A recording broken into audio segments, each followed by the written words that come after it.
অস্ত্র পরিবহনে ইসরায়েলকে আকাশ সীমা ব্যবহারের অনুমতি দেয়নি ফ্রান্স। সৌদির সামনে হুতি বিপদ।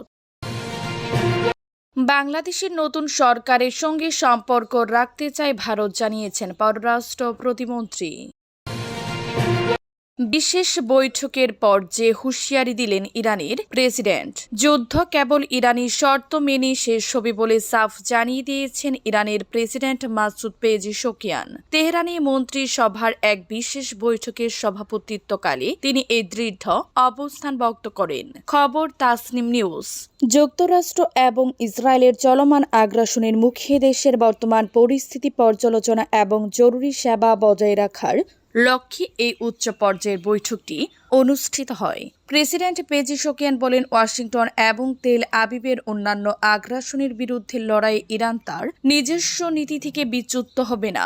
চলমান যুদ্ধ শেষ করার যে কোনো সিদ্ধান্ত একান্তই ইরানের সার্বভৌম অধিকার এবং জনগণের মর্যাদার উপর ভিত্তি করে নেওয়া হবে। বৈঠকে মন্ত্রিসভার সদস্যরা যুদ্ধকালে পরিস্থিতিতে নিত্য প্রয়োজনীয় পণ্যের সরবরাহ নিশ্চিত করা এবং জননিরাপত্তা বজায় রাখার বিষয়ে বিস্তারিত প্রতিবেদন পেশ করেন। বিশেষ করে সংস্কৃতি, অবকাঠামো, অর্থনীতি ও সামাজিক সুরক্ষা নিশ্চিত করতে গঠিত 5টি বিশেষায়িত ওয়ার্কিং গ্রুপের কার্যক্রম নিয়ে আলোচনা করা হয়। ইরানের নিখুঁত নিশানায় উড়ন্ত রাডার ধ্বংস, আমেরিকার দম্বে বড় আঘাত। সৌদি আরবের একটি সামরিক ঘাঁটিতে ইরানের সাম্প্রতিক হামলায় আমেরিকার একটি অত্যাধুনিক আগাম সতর্কবার্তা প্রদানকারী গোয়েন্দা বিমান মারাত্মকভাবে ক্ষতিগ্রস্ত হয়েছে। এই ঘটনায় বেশ কয়েকজন মার্কিন সেনাও আহত হয়েছেন বলে জানা গেছে।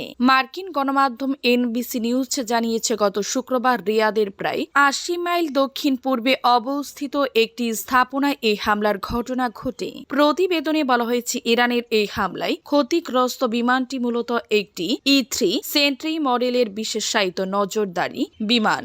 এই ঘটনাকে মধ্যপ্রাচ্যে মার্কিন সামরিক সম্পদের উপর সাম্প্রতিক সময়ের অন্যতম বড় এবং সংবেদনশীল আঘাত হিসেবে দেখা গেছে। প্রতিরক্ষা বিশেষজ্ঞদের মতে, এই ধরনের বিমানকে লক্ষ্যবস্তু করায় ওই অঞ্চলে মার্কিন সামরিক বাহিনীর হুমকি শনাক্তকরণ এবং বিমান হামলা পরিচালনার সক্ষমতা মারাত্মকভাবে বাধাগ্রস্ত হতে পারে। E-3 সেন্ট্রি বিমানটি মার্কিন বাহিনীর অন্যতম গুরুত্বপূর্ণ flying command and control centre হিসেবে পরিচিত। এক মাসে ইরানের 11,000-এরও বেশি লক্ষ্যবস্তুতে হামলা, জানিয়েছেন মার্কিন শীর্ষ জেনারেল।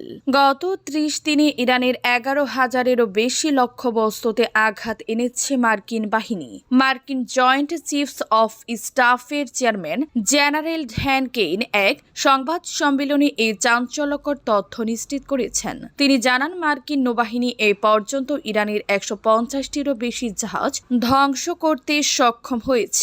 কেইন আরও উল্লেখ করেন, ওই অঞ্চলে মার্কিন বিমান বাহিনীর এক তচ্ছত্র আধিপত্য বজায় থাকায় এখন B-52 বোমারুগুলো অনায়াসে স্থলভাগের উপর দিয়ে উড়ে গিয়ে নিখুঁতভাবে লক্ষ্যবস্তু নির্ধারণ করতে পারছে। এদিকে মার্কিন প্রতিরক্ষা মন্ত্রী হ্যাক্সেট দাবি করেছেন, ইরানে ইতোমধ্যে শাসক গোষ্ঠীর পরিবর্তন ঘটে গেছে। তিনি দেশটির নতুন নেতৃত্বের প্রতি আহ্বান জানিয়ে বলেন, তারা যেন বিগত সরকারের চেয়ে অধিকতর বিচক্ষণতার পরিচয় দেন। হ্যাক্সেট হুঁশিয়ারি দিয়ে বলেন, ইরানের বর্তমান শাসকরা যদি ট্রাম্প প্রশাসনের সাথে কোনো সমঝোতায় পৌঁছাতে ব্যর্থ হয়, তবে মার্কিন সামরিক বাহিনী তাদের অভিযানের তীব্রতা আরও বাড়িয়ে দিবে। মার্কিন অস্ত্র পরিবহনে ইসরায়েলকে আকাশ সীমা ব্যবহারের অনুমতি দেয়নি ফ্রান্স। ইরানের বিরুদ্ধে যুদ্ধে ব্যবহারের জন্য মার্কিন অস্ত্র পরিবহনে ইসরায়েলকে ফরাসি আকাশ সীমা ব্যবহারের অনুমতি দেয়নি ফ্রান্স। মঙ্গলবার একজন পশ্চিমা কূটনীতিক এবং সংশ্লিষ্ট বিষয়ে অবগত দুটি সূত্র বার্তা সংস্থা রয়টার্সকে কথা জানিয়েছে।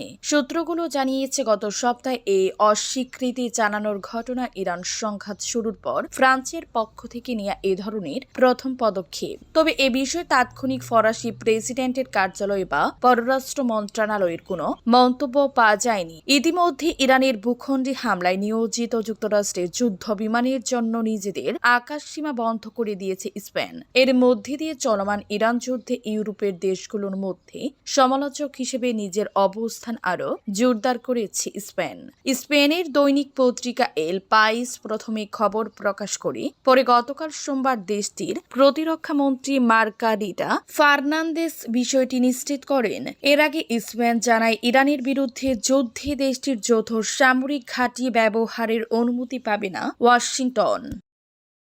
সৌদির সামনে হুতি বিপদ। বিশ্বের জ্বালানি তেলের বাজারে চরম অস্থিরতার মাঝে সৌদি আরব তেল রপ্তানি সচল রাখতে যে বিকল্প পথটি বেছে নিয়েছিল সেটিও এখন গভীর সংকটের মুখে পড়েছে। হরমুজ প্রণালীর অচল অবস্থা এড়াতে সৌদি আরব গত কয়েক সপ্তাহ ধরে লোহিত সাগরের ইয়ানুবু বন্দরের মাধ্যমে লাখ লাখ ব্যারেল অপরিশোধিত তেল সরবরাহ শুরু করেছিল। তবে ইয়েমেনের ইরানপন্থী হুতি বিদ্রোহীরা সরাসরি যুদ্ধে জড়িয়ে পড়া এই নতুন করিডোরটি এখন বন্ধ হওয়ার উপক্রম রয়েছে। এতে করে বিশ্বজুড়ে তেলের দাম আরও আকাশচুম্বী হওয়ার আশঙ্কা তৈরি হয়েছে। জ্বালানি গবেষণা প্রতিষ্ঠান এনার্জি এসপ্রেক্সের ভোর রাজনৈতিক বিষয়ক প্রধান রিচার্ড ব্রঞ্চ জানিয়েছেন, লোহিত সাগর দিয়ে সৌদি তেলের প্রবাহে যে কোনো ধরনের বাধা বিশ্ব বাজারে অপরিশোধিত তেলের দামের উপর ব্যাপক চাপ সৃষ্টি করবে। গত 2 সপ্তাহে ইয়ানুবু বন্দর দিয়ে দৈনিক গড়ে 46 লাখ ব্যারেল তেল জাহাজে তোলা হয়েছে, যা গত বছরের তুলনায় প্রায় 3 গুণ বেশি। হরমুজ প্রণালী বন্ধ থাকায় বিশ্ব বাজার যে দৈনিক 1,50,00,000 ব্যারেল তেলের সংকটে ভুগছে, সেই তুলনায় ইয়ানুবুর এই সরবরাহ সামান্য হলেও এটি বর্তমান পরিস্থিতিতে অত্যন্ত গুরুত্বপূর্ণ। লোহিত সাগরের প্রবেশদ্বার বলে পরিচিত বাব আল মান্দ্রে প্রণালীর নিয়ন্ত্রণ এখন উদ্বেগের মূল কারণ হয়ে দাঁড়িয়েছে। 2023 সালের শেষ দিক থেকে গাজা যুদ্ধের প্রতিবাদে এ পথে বাণিজ্যিক জাহাজে আক্রমণ করে আসছিল হুতিরা, কিন্তু সম্প্রতি ইরান ইসরায়েল যুদ্ধ শুরু হওয়ার পর এ বিদ্রোহী গোষ্ঠীটি সরাসরি যুদ্ধে যোগ দেওয়ায় পরিস্থিতি আরও নাজুক হয়ে পড়েছে। গত মার্চ মাসে এ প্রণালী দিয়ে তেলবাহী জাহাজের চলাচল ফেব্রুয়ারির তুলনায় 21% বৃদ্ধি পেয়েছিল। গত 28 ফেব্রুয়ারি ইরান যুদ্ধ শুরু হওয়ার পর থেকে বিশ্ববাজারে ব্র্যান্ড ক্রুড অয়েলের দাম প্রায় 50% বেড়ে বর্তমানের প্রতি ব্যারেল $110 লেনদেন হচ্ছে। রিসাত এনার্জির তেল ও প্রাকৃতিক গ্যাস বিষয়ক প্রধান আরতেম আব্রামভ সতর্ক করেছেন যে যদি বাব আল মান্দ্রে প্রণালীটি ট্র্যামকারে চলাচলের জন্য অত্যন্ত ঝুঁকিপূর্ণ হয়ে ওঠে, তবে আগামী কয়েক মাসের মধ্যে তেলের দাম ব্যারেল প্রতি $150 ছাড়িয়ে যেতে পারে। এর ফলে বিমান খরচ ও জাহাজ ভাড়া বৃদ্ধি পাওয়ার পাশাপাশি বিশ্বব্যাপী জ্বালানি সরবরাহের পুরো ব্যবস্থাটি ভেঙে পড়ার ঝুঁকিতে রয়েছে।